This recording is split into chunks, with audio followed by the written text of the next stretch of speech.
Assalamualaikum warahmatullahi wabarakatuh. Perkenalkan, nama saya Santia Tamansari, NIM B2406468, kelas 02D, Program Studi S1 Kebidanan Universitas Megabuana Palopo. Di sini saya akan membahas bagaimana asuhan kehamilan dengan anemia ringan dengan mata kuliah praktek dalam kebidanan. Dosen pengampu Ibu Kasmayani, SST MKes.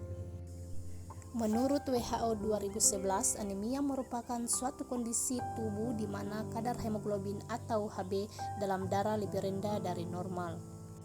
Sementara anemia dalam kehamilan adalah kondisi di mana kadar hemoglobin atau Hb dalam darah ibu hamil rendah dari normal, biasanya di bawah 11 gram per dl. Di sini ada beberapa penyebab anemia. Yang pertama, defisiensi zat besi, yang kedua defisiensi asam folat, yang ketiga kurangnya vitamin B12, dan yang terakhir yang keempat adalah penyakit kronis. Adapun gejala umum dari anemia defisiensi zat besi, yang pertama mudah lelah, kurang berenergi, muka pucat, pusing dan sakit kepala, kemudian konjungtiva pucat. Ada 3 klasifikasi anemia. Yang pertama itu anemia ringan, yaitu 9-10 gram. Kemudian yang kedua anemia sedang, yaitu 7-8 gram. Ketiga yaitu anemia berat di bawah 7 gram. Di sini saya membuat satu studi kasus, yaitu Nyonya H berusia 28 tahun, G2+1A0, usia kehamilan 22 minggu berdasarkan HPHT. Datang di klinik dengan keluhan lemas, mudah lelah, dan sering merasa pusing. Nafsu makan menurun. Pasien juga mengatakan saat setelah melakukan aktivitas ringan, pasien merasakan sesak nafas. Anak pertama lahir normal, berat badan lahir 2.600 gram, tidak ada riwayat pendarahan saat persalinan ataupun pasca persalinan, tidak ada penyakit kronis, tidak ada juga riwayat pendarahan sebelumnya. Kemudian tekanan darahnya 110/70 mmHg, nadi 84 kali per menit, suhu 36,7 derajat Celcius, dan pernapasan 20 kali per menit.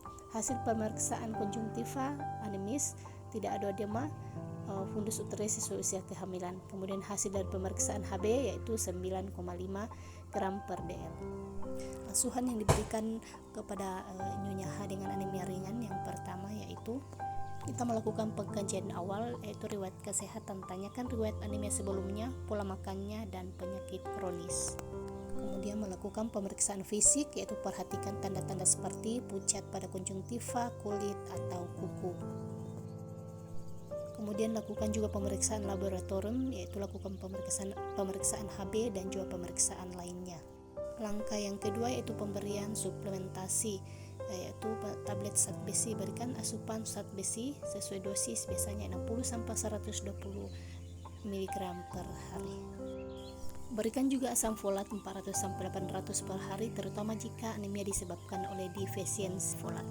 Menyarankan juga ibu untuk mengonsumsi makanan atau minuman kaya vitamin C.